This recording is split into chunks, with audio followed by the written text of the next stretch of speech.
화평의 나라입니다.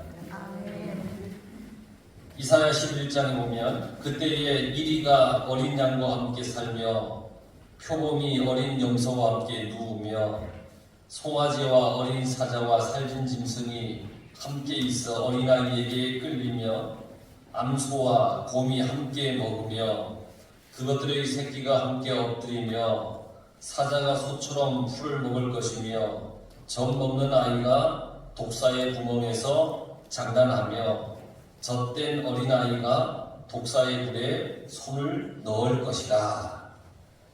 호세아 2장 18절에 보면 그날에는 이 땅에서 활과 칼을 꺾어 전쟁을 없이 하고 저희로 평안히 눕게 하리라. 이렇게 말씀하고 있습니다. 전쟁이 그치고 평안히 눕게 되는 나라, 활과 칼이 꺾여서 전쟁이 없어지는 그런 나라, 이리와 어린 양이 함께 사는 나라, 표범이 어린 염소와 함께 눕는 그런 나라, 그게 하나님의 나라라 그렇게 얘기를 하고 있습니다. 그것이 화평의 나라라, 화평의 교회다 그렇게 말하고 있습니다. 우리가 이렇게 하나님 나라를 만들어 가도록 신앙생활을 해야 됩니다. 화평의 교회가 되도록 우리가 신앙생활을 해야 됩니다. 우리 다시 한번 인사하십시다. 화평의 교회로 만듭시다. 화평의 교회로 만듭시다. 화평한 것. 화평을 이루어가는 것처럼 하나님을 닮는 일은 없습니다. 그러니까 화평을 이루어가는 것이 곧 하나님을 닮아가는 것입니다. 그 사람을 하나님의 아들이라 일컬음을 받을 것이다.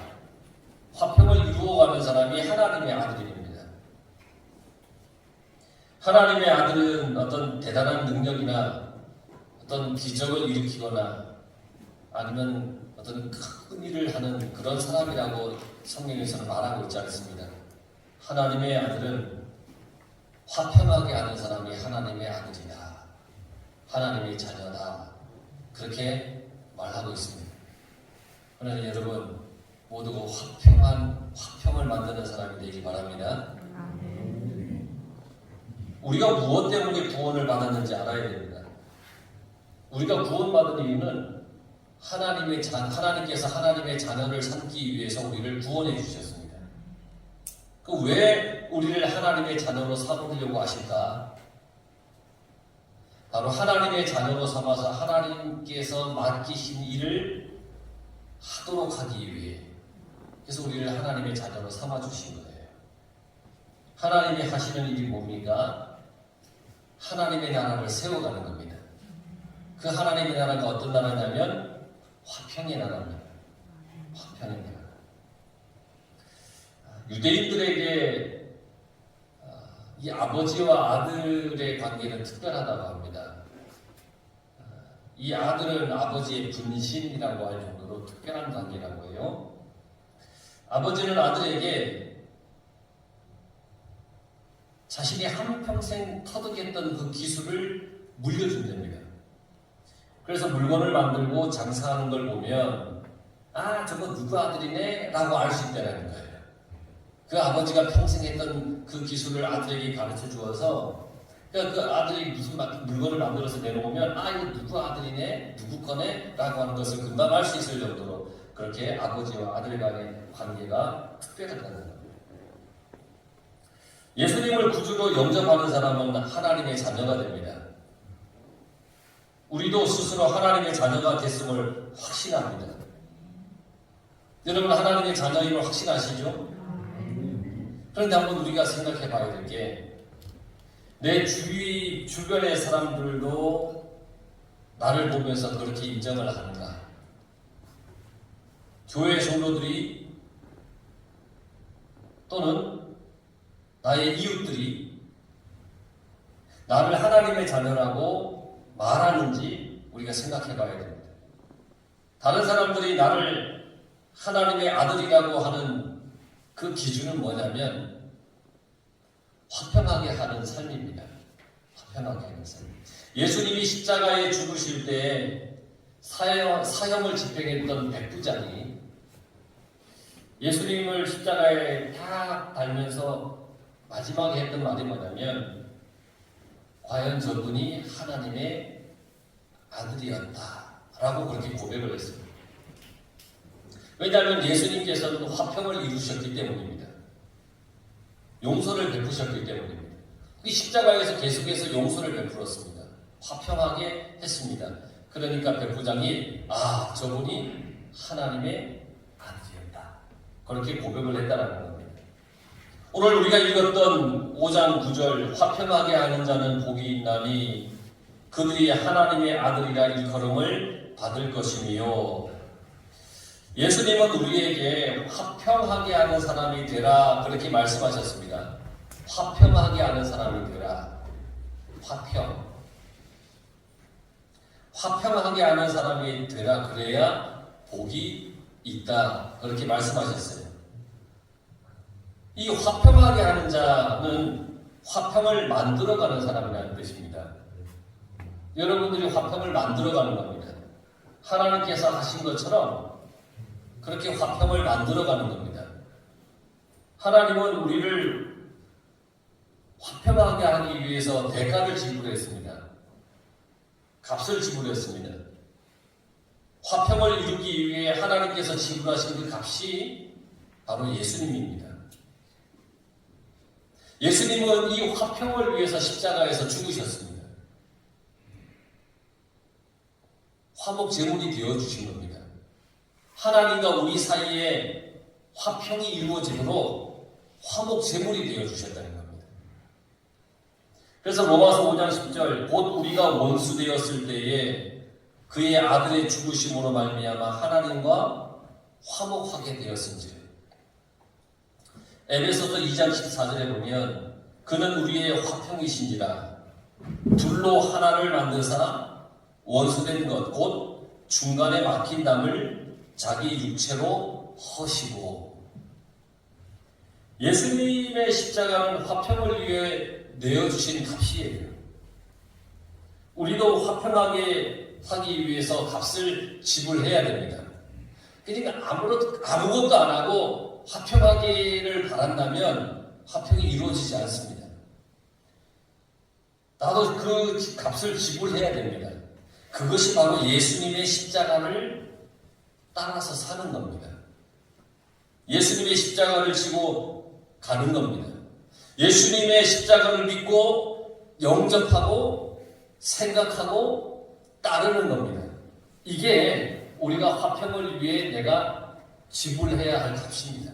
예수님의 십자가를 지고 따라가는 겁니다. 그래서 예수님께서 마태복음 16장 24절에 누구든지 나를 따라오려거든 자기를 부인하고 자기 십자가를 지고 나를 따를 것이니라 그렇게 말씀하셨어요. 내가 화평을 위해 이 땅에 왔는데 너희들도 화평한 자가 되길 원하면 자기 십자가를 지고 나를 따라와야 된다 그렇게 말씀하셨습니다. 또 예수님의 말씀에 마태복음 11장 29절에 내 멍에를 메고 내게 배우라 그렇게 말씀하셨습니다. 예수님의 십자가를 생각하면 욕심을 버릴 수도 있습니다. 말도 조심할 수 있습니다. 범사에 감사할 수 있고 억울해도 하늘 소망을 품을 수가 있습니다. 내 힘과 의지로는 견디기 힘들지라도 십자가의 은혜는 모든 것을 견디게 해줍니다. 한번 이 시간 우리가 곰곰이 한번 생각해 보십시오. 나는 화평을 깨뜨리는 사람인가? 아니면 화평을 세우는 사람인가? 가정에서, 직장에서, 학교에서, 교회에서 어떤 사람인가? 내가 화평을 만들어가는 사람인가? 아니면 화평을 깨뜨리는 사람인가? 여러분 다툼이 있다가도 그 사람만 다 그 자리에 들어오면 막 웃게 만드는 사람이 있어요. 막 분위기가 심각하고 막 터지기 1분 직전인데도 그 사람이 딱 들어오면 분위기가 너무 좋아지는 그런 사람이 있어요. 반면에 좋은 분위기에 분위기인데 그 분위기 속에 들어가기만 해도 긴장이 되고 갈등이 생기게 하는 그런 사람들도 있어요. 국가 간에도 화평을 만드는 나라가 있고 늘 불안을 야기시키는 그런 나라가 있잖아요. 성경에 보면 아브라함은 화평의 사람이었습니다. 하나님을 모르는 사람 속에서 살았죠. 고향 친척 아비 집을 다 떠나서 하나님이 지시할 땅으로 갔어요. 아무도 모르는 사람이에요. 모르는 사람들 속에서 살았어요. 하나님을 믿는 사람은 다투면 안 된다는 걸 보여주려고 그렇게 애썼습니다. 그래서 조카인 롯에게 너가 먼저 땅을 골라라. 그리고 먼저 양보를 해주었습니다. 야, 내가 삼촌이니까 내가 먼저 땅을 골라야지. 막 이렇게 해서 다투지 않았습니다. 롯의 목자와 아브라함의 목자가 서로 다툴 때, 다투는 모습을 보여서는 안 되는구나. 그러면서 롯에게 너가 좋은 땅을 먼저 골라서 가라. 그럼 내가 반대로 할게. 양보를 통해서 화평을 만든 사람이 아브라함이었습니다. 아브라함의 아들 이삭도 화평을 만드는 사람이었습니다. 이삭이 그랄이라고 하는 지역에 가서 살았습니다. 거기서 농사를 지었는데 한 해에 100배의 결실을 거두었다고 했어요. 야, 100배의 결실이라 놀라운 큰 결실을 거두지 않았습니까? 그래서 큰 부자가 되었습니다. 그리고 그 땅에 살던 사람들이 막 시기합니다. 갑자기 100배의 결실을 맺어서 부자가 되니까 막 시기하는 거예요. 그래서 이삭이 파놓은 우물을 막 막기도 하고 거기에 막 해코지를 하기도 하고 막 그랬어요. 막 해방을 했어요. 근데 이삭은 싸우지 않았어요. 다른 곳에 가서 또 우물을 파고 또 그곳에서 사람들이 해방을 하니까 또 다투지 않고 다른 곳에 가서 또 우물을 팠어요. 이삭이 파는 곳마다 물이 충분히 잘 나왔다고 했어요. 그래서 블레셋의 아비멜렉 왕이 이 이삭을 보면서 이삭에게 다가와서 우호조약을 맺습니다. 자, 우리 평화조약을 맺읍시다. 그러면서 우리는 하나님께서 당신과 함께하는 것을 보았습니다. 그러니 우리 사이에 서약을 맺읍시다. 서로 해치지 마십시다. 해하지 마십시다. 당신은 하나님께 복을 받는 사람입니다. 이 블레셋에 있는 아비멜렉 왕이 이삭을 보니까 하나님이 함께 하시고 이삭을 건드렸다가는 큰일 날 것 같으니까 와서 우호조약을 맺으려고 했다는 거죠. 주변 사람들이 이삭을 보고는 하나님이 복 주시는 사람이구나 그렇게 인정을 했다는 겁니다. 여러분 고린도후서 5장 18절에 보면 그가 그리스도로 말미암아 우리를 자기와 화목하게 하시고 또 우리에게 화목하게 하는 직분을 주셨으니 로마서 12장 17절 18절에 보면 아무에게도 악을 악으로 갚지 말고 모든 사람 앞에서 선한 일을 도모하라. 할 수 있거든 너희로서는 모든 사람과 더불어 화목하라. 사도 바울도 교회 성도들에게 예수님께서 우리를 화목하게 해주셨고 우리에게 화목하게 하는 직분을 주셨으니 모든 사람과 더불어 화목하라 그렇게 말하였습니다. 예수님의 말씀에 보면 마태복음 5장 23절 예물을 제단에 드리려다가 거기서 내 형제에게 원망 들을 만한 이 일이 있는 것이 생각나거든 예물을 제단 앞에 두고 먼저 가서 형제와 화목하고 그 후에 와서 예물을 드리라. 예수님께서 하신 말씀이 형제와 화목하지 않은 채 예배만 드리려고 하지 마라 그랬습니다. 형제와 먼저 화평을 추구하는 것이 참된 예배다 그렇게 말씀하셨습니다. 한번 생각해보세요. 혹시 오늘 예배 오기 전에 내가 화목하지 못하게 했던 누군가가 있나?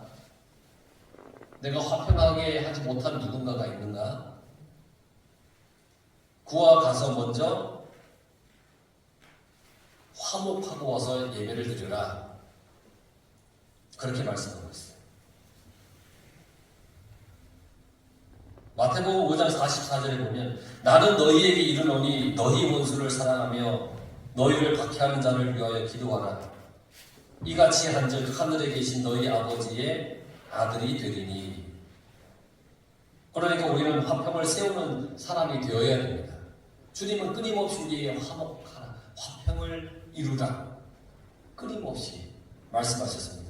주님뿐만 아니라 사도 바울도 우리에게 끊임없이 그리 이야기를 했다는 겁니다. 그러면 우리가 화평을 세우기 위해서, 그러기 위해서 어떻게 해야 되느냐? 우선은 내 마음을 지켜야 됩니다. 어떤 상황에서도 내 안에 화평을 지켜야 됩니다. 내 마음의 화평을 지켜야 됩니다. 이것은 쉽지가 않습니다. 미국의 영성 작가인 존 포엘이 그 친구와 함께 신문 가판대에 이렇게 갔습니다. 신문을, 요즘은 뭐 그런 데가 흔치 않지만 예전에는 이 가판대에 신문을 놓고 팔았죠. 가판대에 갔습니다. 그곳에 신문파리가 아주 퉁명스럽게 신문을 팔고 있었습니다.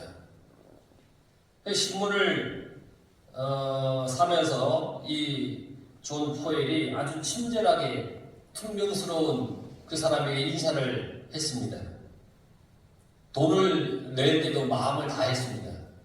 보통 툭툭 던지는데 그러지 않았습니다. 돈을 가지고 그의 손에 이렇게 쥐어주면서 마음을 다했습니다. 그런데 그렇게 했음에도 불구하고 이 신문파리는 계속해서 퉁명스러웠습니다.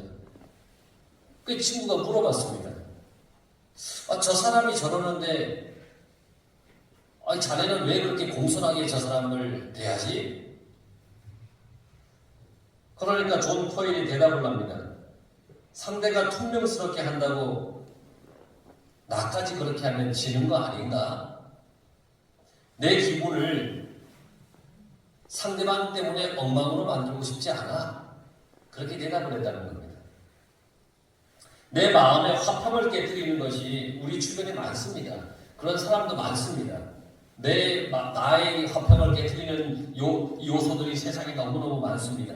기분 상하게 만들고 내 감정을 격하게 만드는 사람들도 무지무지 많습니다. 이런 것들로부터 내 마음을 지켜야 되는 겁니다. 화평의 길은 먼저 내 마음을 지키는 것에서부터 시작이 되는 겁니다. 내 마음이 무너지면 화평도 사라지는 겁니다. 그래서 잠언서 4장 23절에 모든 지킬 만한 것 중에 더욱 내 마음을 지키라 생명의 근원이 이에서 나느니라 그랬습니다. 내 마음을 지키라. 왜냐하면 생명의 근원이 이 속에 있다는 겁니다. 화평이 이 속에 있다는 겁니다. 그러니까 내 마음을 잘 지키라는 겁니다.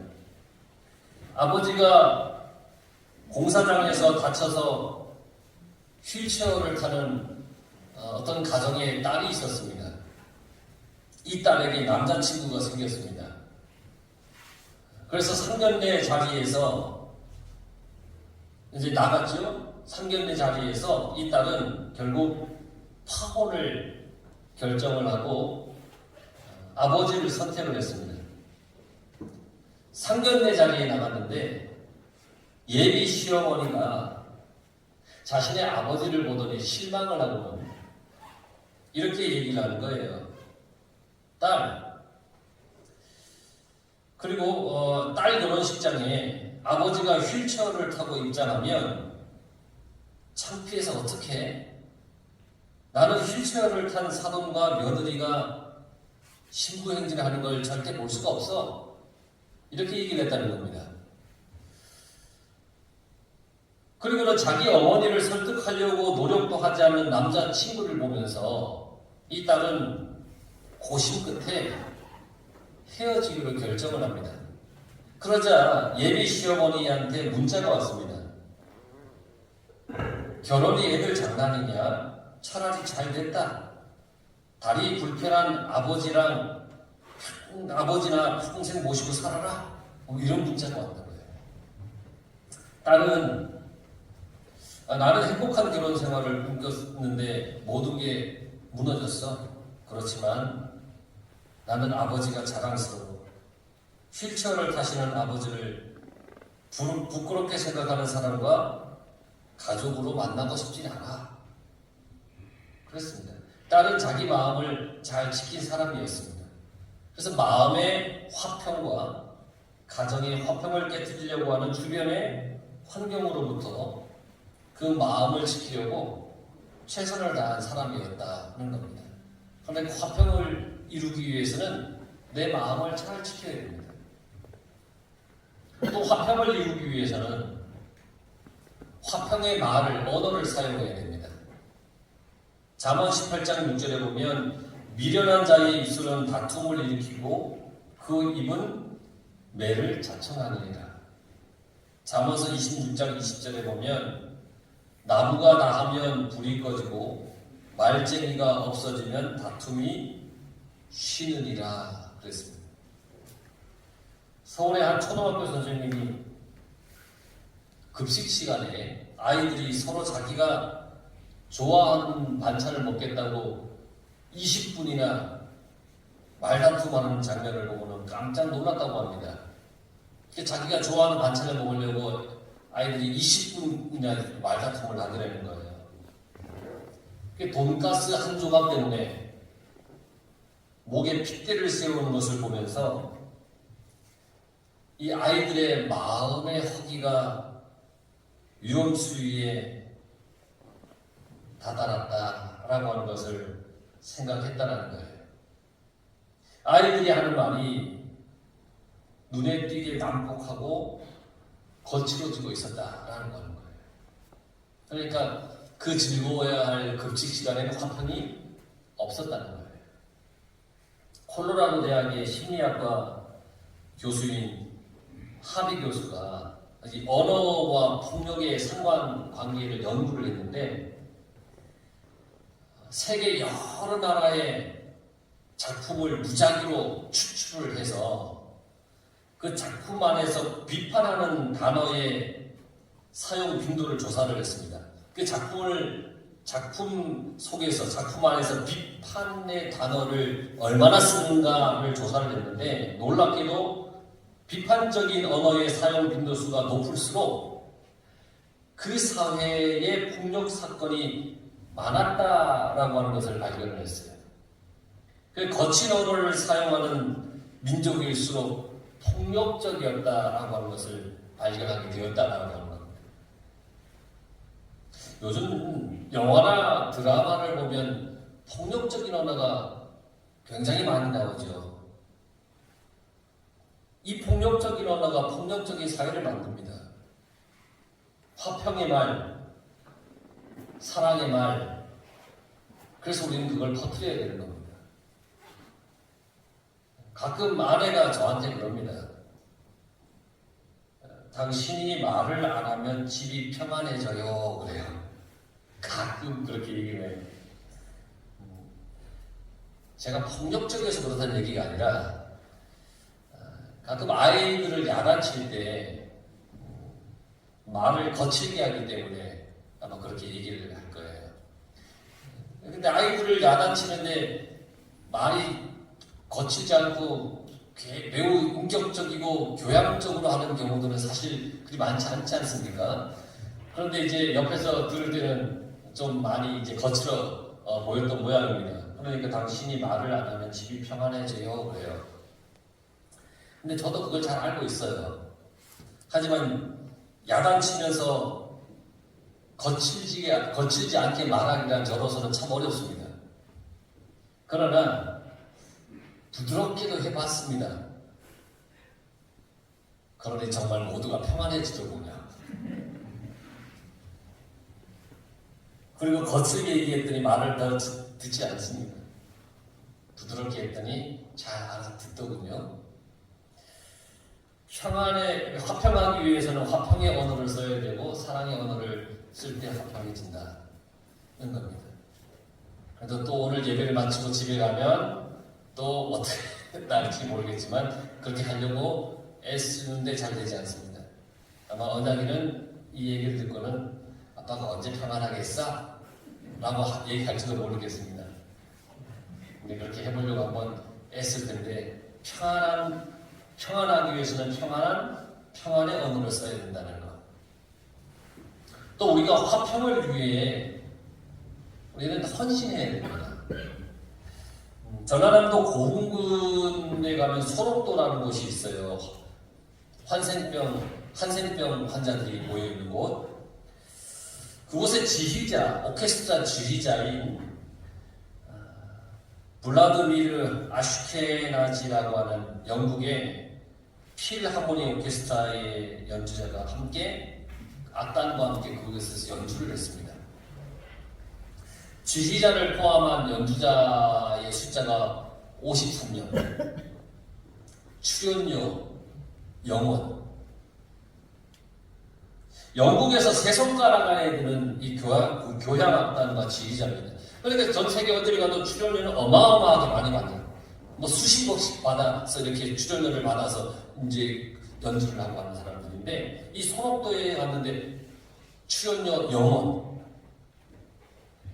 국립소록도병원의 우천복지관에 간이의자 300개를 놓고 소박한 연주회를 했던 겁니다. 한센병 환자들을 위로하기 위해서 연주를 했습니다. 이 지휘자 아슈케나지는 인터뷰에서 소록도 음악회의 취지를 듣고 개런티는 물어보지도 않았다고 했습니다. 즉 출연료를 물어보지도 않았다고 했습니다. 단원들이 연주할 공간만 있으면 괜찮다, 그렇게 생각했다는 겁니다. 돈을 위해 음악을 하는 건 아니지 않느냐. 음악으로 사람들을 도울 수 있다면 그것이 소득이죠 라고 그렇게 인터뷰를 했다는 겁니다. 그가 부른 연주곡은 베토벤 5번 교향곡 운명이라는 곡이었어요.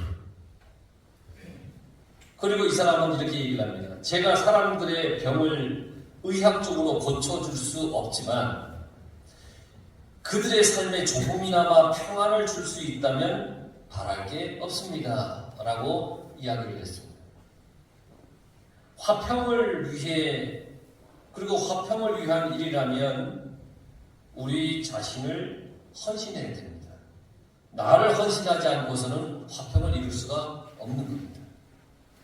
그리고 마지막으로 예수님처럼 해야 합니다.